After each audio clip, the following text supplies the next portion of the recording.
അടുത്ത ഒരു ബൈക്കിൻ്റെ ഒരു ബൈക്കാണോ സ്കൂട്ടറോ വെച്ചാൽ ബൈക്ക് എന്ന് തന്നെ പറയാം. ഒരു ഇൻഡസ്ട്രിയൽ പർപ്പസിന് അല്ലെങ്കിൽ ഒരു സാധാരണക്കാർക്ക് വേണ്ടി കുറച്ചെന്ന് വെച്ചാൽ ഒരു ജോലി ചെയ്യുന്ന ആൾക്കാർക്ക് വേണ്ടി ഉപയോഗിക്കാൻ പറ്റുന്ന ഒരു വിയെ പരിചയപ്പെടുത്താനാണ് നമ്മൾ ഇന്ന് എത്തിയിരിക്കുന്നത്. ഓസോൺ എന്ന് പറഞ്ഞ ബ്രാൻഡിനെയാണ് ഈ വി ബൈക്ക്.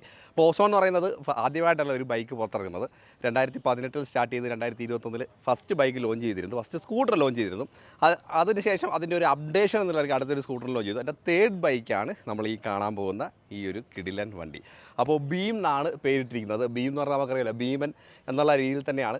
പ്രത്യേകിച്ച് തമിഴ്നാട്ടിൽ ഇപ്പോൾ ഈ ഒരു വാഹനത്തിന് വളരെ ഇമ്പോർട്ടൻസ്, നമ്മൾ ഒരുപാട് വണ്ടികൾ കണ്ടിട്ടുണ്ട്. അപ്പോൾ അവർക്ക് കുറച്ച് ലോഡൊക്കെ എടുത്തുകൊണ്ട് പോകുന്നതും അതിനകത്ത് ഏറ്റവും വലിയ കാര്യമായിട്ട് പറഞ്ഞാൽ അവർക്ക് അത്യാവശ്യം റേഞ്ചുള്ള അല്ലെങ്കിൽ മൈലേജ് ഉള്ള വണ്ടിയും എപ്പോഴും അവർ വളരെ നല്ല രീതിയിൽ ചൂസ് ചെയ്യുന്നുണ്ട്. കാരണം സാധാരണക്കാർ ഒരുപാടുണ്ട്. അപ്പോൾ ഒരുപാട് ഇപ്പോൾ ചായക്കടക്കാർ, അതുപോലെ ചായക്കടക്കാർ കൊണ്ട് നടന്ന് ചായ എടുക്കുന്ന ഒരു പത്രക്കാർ, അങ്ങനെ കുറേ ഇപ്പോൾ അതിൽ ഗ്യാസ് സപ്ലൈ ചെയ്യുന്ന ആൾക്കാർ, അങ്ങനെ കുറേ ചെറിയ ചെറിയ ഇൻകത്തിന് വേണ്ടി വർക്ക് ചെയ്യുന്ന ഒരുപാട് ആൾക്കാരുണ്ട്. അവർക്ക് വേണ്ടി ഉദ്ദേശിച്ച് ഇറക്കിയിരിക്കുന്ന ഒരു അടിപൊളി പ്രോഡക്റ്റാണ് നമ്മൾ ഈ കാണുന്ന ബീമിൻ്റെ ഫസ്റ്റ് എഡിഷനാണ്. അതൊരു കംപ്ലീറ്റ് പ്രൊഡക്ഷൻ മോഡലല്ല, ഫൈനൽ പ്രോട്ടോടൈപ്പാണ്. ചെറിയ ചേഞ്ചസും കാര്യങ്ങളൊക്കെ മാർക്കറ്റിലേക്ക് വരുന്ന സമയത്ത് വരാൻ സാധ്യതയുണ്ട്. ഏകദേശം പ്രൈസ് സ്റ്റാർട്ട് ചെയ്യുന്നത് 65,000 രൂപയ്ക്കാണ്. 65,000 തൊട്ട് ഏകദേശം 2 ലക്ഷം രൂപ വരെ. ഇതിൻ്റെ റേഞ്ച് നമ്മൾ നേരത്തെ പറഞ്ഞു 525 കിലോമീറ്റർ റേഞ്ച്. അപ്പോൾ ഫസ്റ്റ് ഇലക്ട്രിക് ബൈക്കാണ് ഇത്രത്തോളം റേഞ്ച് വരുന്നത്. അതുപോലെ ഇതിനകത്ത് വരുന്ന ബാറ്ററി പാക്കേജ് എന്ന് പറഞ്ഞാൽ നമ്മൾ 1.7 കിലോ വാട്ട് തൊട്ട് 10 കിലോ വാട്ട് വരെ, അങ്ങനെ മൊത്തത്തിൽ 6 വേരിയൻ്റ് ആയിട്ടാണ് ഈ ഒരു പ്രോഡക്റ്റ് കിട്ടുന്നത്. നമുക്ക് 1.7 കിലോ വാട്ട് നമുക്ക് വരുന്നത് ലിഥിയം ഫോസ്ഫറേറ്റ് ആണ്. ലിഥിയം ഫോസ്ഫറേറ്റിൽ നമുക്ക് 3 വേരിയൻറ്റും, ലിഥിയം അയണിൽ നമുക്ക് 3 വേരിയൻറ്റ്, അങ്ങനെയാണ് 6 വേരിയൻറ്റ്. ബാറ്ററിയുടെ പവറിൻ്റെ അടിസ്ഥാനത്തിലാണ് 6 വേരിയൻ്റായിട്ട് പ്രോഡക്റ്റിനെ തിരിച്ചിരിക്കുന്നത്. അതുകൊണ്ട് അതുപോലെ തന്നെയാണ് പ്രൈസിൻ്റെ കാര്യം. 6 പ്രൈസ് സെഗ്മെൻ്റാണ് വരുന്നത്. 65,000 തൊട്ട് 2 ലക്ഷം രൂപ വരെയുള്ള ex showroom price. Ex showroom ബാംഗ്ലൂരാണ് പ്രൈസ് പറയുന്നത്. മാനുഫാക്ചറിങ് ചെയ്യുന്നത് കോയമ്പത്തൂരാണ്. മറ്റൊരു പ്രത്യേകത എന്ന് പറഞ്ഞാൽ ഇന്ത്യൻ പ്രോഡക്റ്റ്. നമുക്ക് ഇന്ത്യൻ പ്രോഡക്റ്റിനോട് എപ്പോഴും ഒരു വികാരം തന്നെയാണ്. ഇന്ത്യയിൽ മാനുഫാക്ചർ ചെയ്യുന്നത് ബാറ്ററി സെൽസ് ഇമ്പോർട്ട് ചെയ്യുകയാണ്. ഇമ്പോർട്ട് ചെയ്തിട്ട് ബാറ്ററി പാക്കേജ് എല്ലാം സ്വന്തമായിട്ട് മാനുഫാക്ചർ ചെയ്യുന്നതാണ്. ട്യൂബുലാർ ചേസസ് ആണ് വരുന്നത്, അതും സ്വന്തമായിട്ട് മാനുഫാക്ചർ ചെയ്യുകയാണ്. അതുപോലെ മോട്ടർ എന്ന് പറയുന്ന ഒരു ഘടകത്തിൽ ഒരുപാട് വർഷത്തെ എക്സ്പീരിയൻസ്, 2002 തൊട്ട് തന്നെ എക്സ്പീരിയൻസ് ഉള്ള ഒരു കമ്പനിയാണ്. അപ്പോൾ അത് തന്നെയാണ് ഈ ഒരു കമ്പനിയുടെ ഏറ്റവും വലിയ അഡ്വാൻറ്റേജ് ആയിട്ട് എടുത്തു പറയുന്നത്. മോട്ടറിലേക്ക് വരുമ്പോൾ നമുക്ക് 3 കിലോ വാട്ടിൻ്റെ മോട്ടറാണ്, 22 ന്യൂട്ടൺ മീറ്റർ ടോർക്ക് പ്രൊവൈഡ് ചെയ്യുന്ന ഒരു മോട്ടർ. BLDC മോട്ടറാണ് ഇതിനകത്ത് ഉപയോഗിച്ചിരിക്കുന്നത്. അതും അറിയാലോ, BLDC മോട്ടർ എന്ന് പറയുമ്പം ചെറിയ പവർ എടുത്തുകൊണ്ട് കൂടുതൽ ഔട്ട്പുട്ട് തരാൻ കപ്പാസിറ്റിയുള്ള ഒരു മോട്ടറാണ്. അതുപോലെ ഗ്രേഡബിലിറ്റി നോക്കുകയാണെങ്കിൽ 22 ഡിഗ്രി തന്നെയാണ്. നമുക്ക് ഈ ഒരു 22 എണ്ണം ടോർക്കിൽ ഈ ഒരു വാഹനം കയറ്റം കയറുമോ എന്നൊക്കെ ഒരു സംശയം തോന്നാം. പക്ഷേ ഉറപ്പായിട്ടും കയറ്റം കയറുക. ഏകദേശം 65 കിലോമീറ്റർ സ്പീഡാണ് ക്ലെയിം ചെയ്തിരിക്കുന്നത്. ഇനി നമ്മളൊരു ഇതിനോട് ചോദിച്ചൊരു ചോദ്യമാണ്, 350 കിലോയോളം പേലോഡ് വാഹനം. പേലോഡ് എന്ന് പറഞ്ഞാൽ ടോട്ടൽ വെയിറ്റ് ഈ ഒരു വാഹനത്തിന് എടുക്കാൻ കപ്പാസിറ്റി ഉണ്ടെന്ന് പറഞ്ഞാൽ ആ ഒരു വെയിറ്റിൽ ഏകദേശം ഒരു 40 to 50 റേഞ്ചിൽ വാഹനം ഓടിക്കാൻ സാധിക്കുമെന്നാണ് കമ്പനി പറഞ്ഞത്. അതുപോലെ വളരെ എക്സൈറ്റിംഗ് ആയിട്ടുള്ള കാര്യം എന്ന് പറഞ്ഞാൽ വാഹനത്തിൻ്റെ വെയിറ്റ് ഇപ്പോൾ ഏകദേശം 350 കിലോ കപ്പാസിറ്റി വാഹനത്തിന് ലോഡ് എടുക്കാൻ പറ്റുമെങ്കിലും വാഹനത്തിൻ്റെ വെയിറ്റ് ഏകദേശം 90 കിലോയിലേ വരുന്നുള്ളൂ. അത് നല്ലൊരു കാര്യമാണ്. അപ്പം ഓൾമോസ്റ്റ് മെറ്റൽ പാർട്സ് ആണ് ബോഡി ഫുള്ളെങ്കിലും വാഹനത്തിൻ്റെ ഓവറോൾ വെയിറ്റിൽ കുറവ് വന്നിട്ടുണ്ട്. അത് നല്ലൊരു കാര്യമാണ്.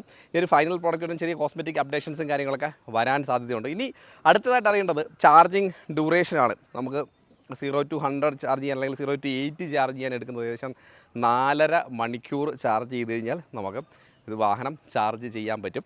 അതും ഒരു ഷോർട്ട് ടൈം തന്നെയാണ്, അങ്ങനെ വലിയൊരു ടൈം ഡ്യൂറേഷൻ അല്ല എന്ന് തന്നെ നമുക്ക് പറയാൻ സാധിക്കാം. അങ്ങനെ കുറേ പിന്നെ സേഫ്റ്റി സൈഡിലേക്ക് വരുമ്പോഴത്തേക്ക് ബാറ്ററി IP67 റേറ്റഡാണ്, മോട്ടറും IP67 തന്നെയാണ്.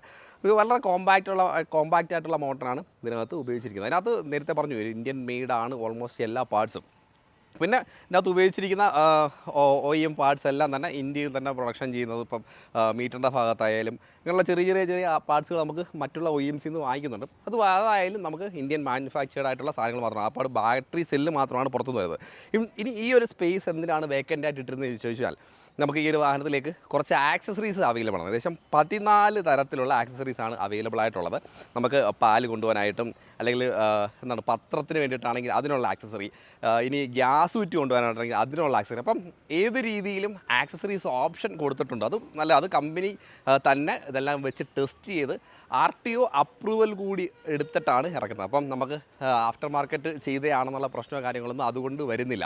ഈ മെറ്റൽ പാർട്സ് തട്ടി സൗണ്ട് ഉണ്ടായിരിക്കാൻ വേണ്ടി അതിനൊരു ഫോം ഷീറ്റും കാര്യങ്ങളും കാര്യങ്ങൾ കൊടുത്ത് ഒന്നുകൂടെ പ്രൊട്ടക്ട് ചെയ്തിട്ടുണ്ട്. അതുപോലെ ഇത് നമ്മൾ ചോദിച്ചപ്പോൾ പറഞ്ഞൊരു കാര്യം എന്ന് പറഞ്ഞാൽ റെസ്റ്റ് ചെയ്യാനുള്ള സാധ്യത വളരെ കുറവാണ്, അതിനുള്ള പ്രൊട്ടക്ഷൻ കാര്യങ്ങളെല്ലാം കൊടുത്തിട്ടുണ്ട് എന്നാണ് പറഞ്ഞത്. അതുപോലെ ബാറ്ററിക്കും 5 ലെയർ പ്രൊട്ടക്ഷൻ കൊണ്ടുവന്നിട്ടുണ്ട്.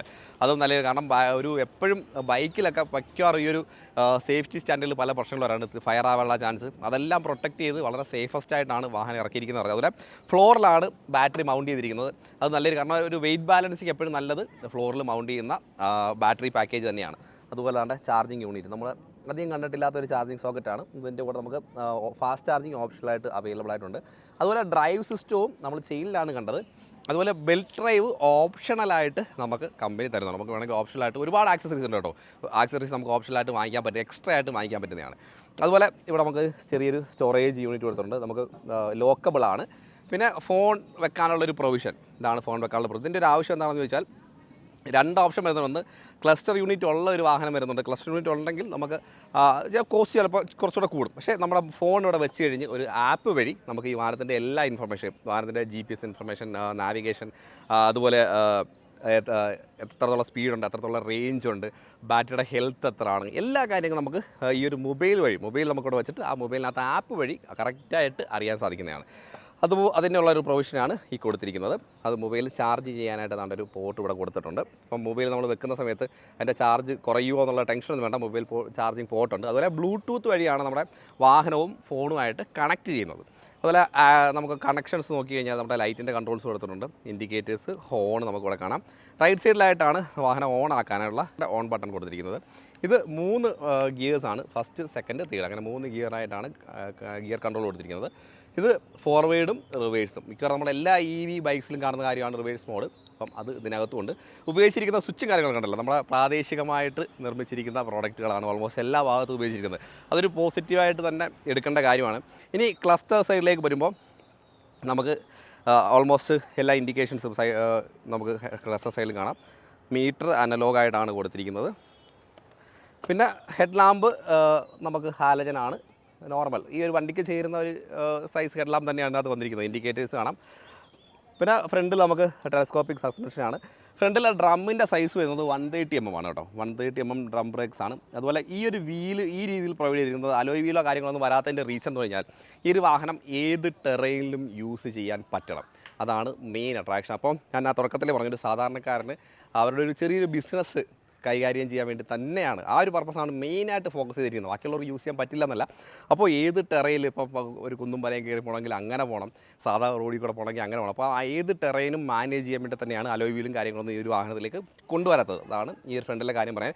ബാക്കിൽ ഡ്രം തന്നെയാണ് ബ്രേക്ക് വരുന്നത്. ബാക്കിൽ 110 mm ആണ് ആ ഒരു ഡ്രമ്മിൻ്റെ വലിപ്പം വരുന്നത്. ഇത്രയൊക്കെയുള്ളൊരു ബേസിക് സ്ട്രക്ചർ ഈ ഒരു വാഹനത്തിൻ്റെ. ബുക്കിംഗ് കാര്യങ്ങളെല്ലാം സ്റ്റാർട്ട് ചെയ്യുന്നുണ്ട്. നാളെ 25 ജൂണിലാണ് ബുക്കിംഗ് കാര്യങ്ങളൊക്കെ സ്റ്റാർട്ട് ചെയ്യുന്നത്. അപ്പം ബാംഗ്ലൂർ ഒരു എക്സ്പീരിയൻസ് സെൻറ്റേഴ്സും കാര്യങ്ങളൊക്കെ വരുന്നുണ്ട്. ഇനിഷ്യലി നമുക്ക് തമിഴ്നാടായിരിക്കും വാഹനത്തിൻ്റെ കൂടുതൽ ഓപ്പറേഷൻസ് വരിക. അതിനുശേഷം ബാക്കിയുള്ള എല്ലാ സ്റ്റേറ്റിലേക്കും ഫുള്ളി ഓപ്പറേറ്റഡ് ആവാൻ ഒരു പാൻ ഇന്ത്യ ബേസിൽ ഫങ്ഷനിങ് ആവാനാണ് കമ്പനിയുടെ ഇൻട്രസ്റ്റ്. അപ്പോൾ നല്ലൊരു പ്രോഡക്റ്റ്. അപ്പോൾ ഞാൻ തുടക്കത്തിൽ പറഞ്ഞ പോലെ ചെറിയ ചെറിയ ബിസിനസ് പരിപാടികൾക്കും ചെറിയ ചെറിയ സംരംഭങ്ങൾക്കൊക്കെ ഉപകരിക്കുന്ന ഒരു നല്ല വണ്ടിയാണ്. വേണമെങ്കിൽ ഒരു ഫാമിലിക്ക് കംപ്ലീറ്റ് ആയിട്ട് സഞ്ചരിക്കാൻ പോലും പറ്റുന്ന ഒരു വാഹനം തന്നെയാണ് ഉറപ്പായിട്ടും നമ്മുടെ ബീം എന്ന് പറയുന്നത്. ബീമിൻ്റെ സെക്കൻഡ് വേർഷനും വരുന്നുണ്ട്. അപ്പോൾ ഇതിനൊരു ടെസ്റ്റ് ഡ്രൈവ് ഒക്കെ വരുന്ന സമയത്ത് നമുക്ക് ഒരു ഡീറ്റെയിൽഡ് റിവ്യൂ തീർച്ചയായിട്ടും ചെയ്യാം. ഇപ്പോൾ ഇത്രയേ ഉള്ളൂ. അടുത്തൊരു വീഡിയോ ആയിട്ട് വീണ്ടും കാണാം.